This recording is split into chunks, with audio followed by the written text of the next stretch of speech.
Welcome to my channel সহজ পাঠ study. প্রিয় অষ্টম শ্রেণীর শিক্ষার্থী, আশা করি তোমরা সকলেই ভালো আছো। আজকে তোমাদের জন্য ইংরেজি প্রথম পত্রের যে বিষয়টি নিয়ে হাজির হলাম সেটি হচ্ছে ইউনিট 3 লেসন 4 ডায়লগ। সো ইতিমধ্যে আমি তোমাদের ইংরেজি প্রথম পত্রের এই ইউনিট 1, ইউনিট 2 এবং ইউনিট 3 বেশ কিছু ক্লাস নিয়েছি। তোমাদের ক্লাসের সকল ভিডিও পেতে তোমরা যেটি করবে, তোমরা সরাসরি চলে যাবে ইউটিউব চ্যানেলে। তো ইউটিউবে গিয়ে সার্চ করবে সহজ পাঠ স্টাডি। তো চ্যানেলের নাম সার্চ করা মাত্রই চ্যানেলটি চলে আসবে। অ্যান্ড দেন হচ্ছে চ্যানেলের মধ্যে ক্লিক করা মাত্রই তোমরা এরকম ভাবে সাজানো গোছানো প্লেলিস্ট পেয়ে যাবে। সো প্লেলিস্টে ক্লিক করা মাত্রই তোমরা এখানে দেখতে পাবে যে এই যে তোমাদের অষ্টম শ্রেণীর একটি প্লেলিস্ট তৈরি করা আছে। এই প্লেলিস্টের মধ্যে মূলত তোমাদের সমস্ত ক্লাসের ভিডিওগুলো এখানে দেয়া আছে। সো তাহলে চলো আমরা আজকের মূল ভিডিওটি শুরু করি। তো ফার্স্টে বলা হচ্ছে talk about the picture and answer the question। তো আমরা এই পিকচারে দেখতে পাচ্ছি যে একটি পেশেন্ট এখানে শুয়ে আছে এবং একজন ডক্টর তো পেশেন্টকে দেখছেন এবং পাশে আরো একটি ছেলে দাঁড়িয়ে আছে। তো এবার বলা হচ্ছে তোমাদের এই 1 নম্বর প্রশ্নে who is the man lying on the examination table। অর্থাৎ এই যে এক্সামিনেশন টেবিল, তো এই টেবিলের মধ্যে কে শুয়ে আছে। তো আমরা যতদূর গেস করতে পারছি তো সেটি হচ্ছে মূলত একজন পেশেন্ট বা একজন রোগী এই টেবিলের উপর শুয়ে আছে। তাহলে উত্তরটা আমরা করতে পারি এইভাবে, তোমরা জাস্ট এই হু এর পরিবর্তে দিবে a patient is lying on the examination table, এটুকু দিলে হয়ে যাবে। তো এরপরে 2 নম্বর প্রশ্নে বলা হচ্ছে who is examining the patient. তো রোগীটিকে কে দেখছে। তো যেহেতু রোগীকে ডক্টর দেখছে, সো আমরা এটি উত্তর করতে পারি A doctor is examining the patient। তো তোমরা এই হু এর পরিবর্তে আ ডক্টর লিখে দিলেই উত্তরটি কারেক্ট হয়ে যাবে। ওকে, সো তাহলে চলো এবার আমরা তোমাদের এই যে একটি টেক্সট দেয়া আছে ডায়লগ আকারে, তো এটি আমরা এখন দেখে নেব। সো এটি শুরু করার পূর্বে তোমাদের জন্য আমি এখান থেকে কিছু গুরুত্বপূর্ণ কিওয়ার্ডস রেডি রেখেছি, চলো সেটি দেখে নেই।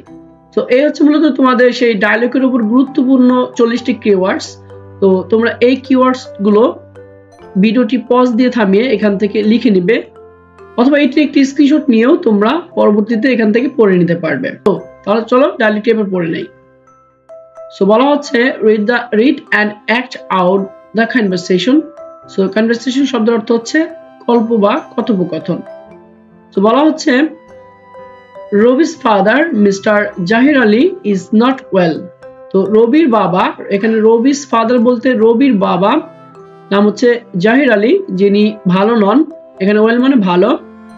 he has difficulty is speaking। তো তার কথা বলতে সমস্যা হচ্ছে। সো স্পিকিং শব্দের অর্থ হবে কথা বলা, আর ডিফিকাল্টি মানে হচ্ছে কঠিন বা কষ্ট।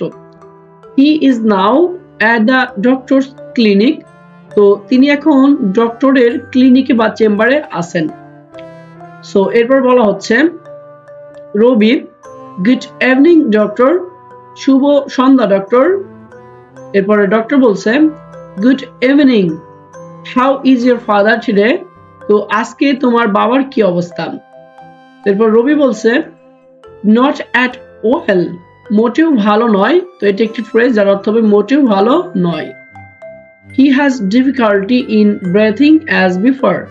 সো এখানে ব্রেথিং শব্দের অর্থ হবে শ্বাস প্রশ্বাস নেওয়া। তো তিনি আগের তুলনায় একটু বেশি কষ্ট ভোগ করছেন শ্বাস প্রশ্বাস নিতে। He is having severe chest pain again। So এখানে সেভার শব্দের অর্থ হবে গুরুতর। তো তিনি আগের তুলনায় একটু বেশি বুকের ব্যথা অনুভব করছেন। সো এরপর ডক্টর বলছেন I see, ওকে আমি দেখছি। Mr. Ali, could you lie down on the examination table please। তো বলা হচ্ছে যে আপনি কি দয়া করে এই এক্সামিনেশন টেবিলের উপর শুয়ে পড়বেন। সো আমরা দেখলাম যে এই যে এক্সামিনেশন টেবিলের উপরে মিস্টার আলী শুয়ে আছেন। ওকে, সো এর পরবর্তীতে বলা হচ্ছে ওকে লেটস সি, চলো তাহলে দেখি। Do you feel any pain here. তো আপনি কি এখানে কোনো ব্যথা অনুভব করছেন। জাহির বলছে, তো এই প্রথমবারের মতো রবির বাবা জাহির বলছে ও। তো যেহেতু ব্যথা অনুভব করছে তো এই জন্য তিনি আওয়াজ করেন যে ও। তো তো এরপর ডক্টর বলে অ্যান্ড হেয়ার, এইখানে। তো জাহির বলতেছে ওহ। তো এই ব্যথা অনুভবের জন্য মূলত তিনি এই ধরনের ওয়ার্ডস বা সাউন্ড এখানে করছেন। এর পরবর্তীতে বলা হচ্ছে ডক্টর অলরাইট, ঠিক আছে, I am prescribing a medicine, তো আমি একটি ওষুধ লিখে দিচ্ছি বা প্রেসক্রাইব করে দিচ্ছি। তো প্রেসক্রাইব শব্দের অর্থ হবে নির্দেশনা দেওয়া। Take one tablet in the morning and another at night before meals. So meals মানে হচ্ছে নাস্তা বা খাবার। সো বলা হচ্ছে যে খাবারের আগেই, রাতে এবং সকালে একটি করে ট্যাবলেট এখান থেকে খাবে। Also advise you to have a chest X-ray immediately. So immediately শব্দের অর্থ হবে তৎক্ষণাৎ। সো বলা হচ্ছে যত দ্রুত সম্ভব এই বুকের ব্যথার জন্য একটি এক্সরে করিয়ে নেবেন, এটা হচ্ছে আমার উপদেশ। সো এখানে অ্যাডভাইস এটি মূলত ভার্ব, তো যার অর্থ হবে উপদেশ দেওয়া। তো ডক্টর উপদেশ দিচ্ছেন যে যত দ্রুত সম্ভব এক্সরে বুকের জন্য একটি এক্সরে করিয়ে নেবেন। If possible show me the x ray report today, যদি সম্ভব হয় তাহলে এই এক্সরে রিপোর্টটি আজকে আমাকে দেখাবেন। ইন দ্য ইভিনিং, ওকে, এই সন্ধ্যাবেলায়। সো রবি বলছে ওকে ডক্টর, থ্যাংক ইউ, আচ্ছা ঠিক আছে doctor, thank you. So doctor বলছে ইউ আর ওয়েলকাম, তো তোমাকে স্বাগত। ওয়েলকাম শব্দের অর্থ হচ্ছে স্বাগত। সো এরপরে বলা হচ্ছে সি নম্বর অ্যাক্টিভিটিতে আনসার দ্য ফলোইং কোয়েশ্চেন, অর্থাৎ এই নিচের প্রশ্নগুলোর উত্তর করতে হবে। এবং এর পরবর্তীতে তোমাদের এই যে ডি যে একটি কাজ, আজ can answer the question in pairs, তো এটি মূলত তোমাদের জোড়ায় বা দলে করতে হবে। তো এটির উত্তর আমি দেখিয়ে দেব। এবং পরিশেষে তোমাদের ই নং অ্যাক্টিভিটিতে বলা হচ্ছে একটি ডায়লগ তৈরি করতে হবে ডক্টর এবং তোমার নিজের মধ্যে। সো এই তিনটি প্রশ্নের উত্তর আমি এবার দেখিয়ে দিচ্ছি। সো বলা হচ্ছে এক নম্বর প্রশ্ন হচ্ছে who are talking in the dialogue, তো ডায়লগ বা সেই কথোপকথনে কারা কারা কথা বলছে। তো আমরা দেখতে পেলাম যে ওখানে একজন ডক্টর, জহির এবং রবি কথা বলছেন।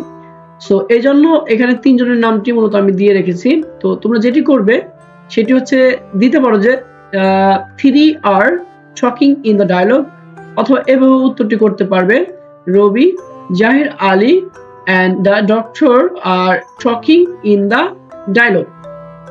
So এবার বলা হচ্ছে where does the dialogue take place, তো সেই ডায়লগের জায়গাটি মূলত কোথায়। তো উত্তরটি হবে the dialogue takes place at the doctor's clinic, তো সেই ডায়লগটি হচ্ছে মূলত ডক্টরের ক্লিনিক বা চেম্বারে। এবার 3 নম্বর প্রশ্ন বলা হচ্ছে what are জাহির আলী's problems, তো জাহির আলীর সমস্যাগুলো কি কি। তো উত্তরটি হবে Zahir Ali has difficulty in breathing and is experiencing severe chest pain, তো জাহির আলীর মূলত বুকের গভীর বা গুরুতর ব্যথা এবং তিনি শ্বাস প্রশ্বাস নিতে কষ্ট হন বা তার শ্বাস প্রশ্বাস নিতে কষ্ট হন।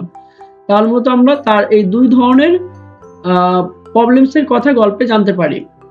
তো এরপর 4 নম্বর প্রশ্ন বলা হচ্ছে why can't Zaheer Ali tell the doctor about his problems, কেন জাহির আলী ডক্টরকে তার এই সমস্যার কথা বলতে পারে না। তো উত্তরটি হবে Zahir Ali has difficulty speaking, কারণ জাহির আলী কথা বলতে সমস্যা হয়।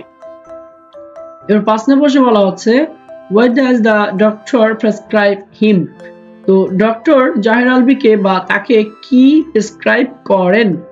উত্তরটি হবে the doctor prescribes a medicine to be taken one tablet in the morning and another at night before meals and advises a chest x-ray, তো ডক্টর তাকে একটি ওষুধের কথা সাজেস্ট করেন মূলত, যেটি হচ্ছে সকালে এবং রাতে খাবারের পূর্বে খেতে হবে এবং তাকে এক্স-রে করার উপদেশ দেন। সো ভিডিওটি যদি ভালো লাগে তাহলে অবশ্যই একটি লাইক দেবে, কারণ লাইক দিলে আমার এই পরিশ্রমটি সার্থক হবে। সো এরপরে তোমাদের ডি নম্বর প্রশ্ন বলা হচ্ছে ask and answer the questions in pair, তো এই প্রশ্নগুলো তোমাদের মূলত জোড়াই করতে হবে এবং উত্তর দিতে হবে। সো 1 নম্বর প্রশ্ন বলা হচ্ছে did you have any stomach pain or leg injury any time before, তো বলা হচ্ছে তোমার কি আগে কখনো পায়ের সমস্যা কিংবা বুকের ব্যথা হয়েছে? তো উত্তরটি হবে ইয়েস, হ্যাঁ, I had stomach pain last month. তো আমার গত মাসে বুকের ব্যথা ছিল। এরপর 2 নম্বর প্রশ্নে বলা হচ্ছে when was it, তাহলে এটা কোথায় বা মানে এটা কখন হয়েছিল? তো উত্তরটি হবে it was about 3 weeks ago. তো এটা মূলত 3 সপ্তাহ আগেই হয়েছিল। তো 3 নম্বর প্রশ্নে বলা হচ্ছে what did you do to get well? So এখানে get well বলতে মূলত সুস্থ হওয়া। সো বলা হচ্ছে যে সুস্থ হওয়ার জন্য তুমি কি করেছিলে? তো উত্তরটি হবে I rested, drank plenty of fluids and took some over the counter medicine. আমি মূলত সুস্থ হওয়ার জন্য রেস্ট বা বিশ্রামে ছিলাম এবং তরল জাতীয় পানীয় পান করেছিলাম এবং একই সাথে মেডিসিনও গ্রহণ করেছিলাম। সো এবার চলো তাহলে তোমাদের সর্বশেষ যে প্রশ্নটি ছিল সেটি দেখে নেই। সো অ্যাক্টিভিটি ই তে বলা হচ্ছে suppose you visited a doctor for a stomach pain or bad cold.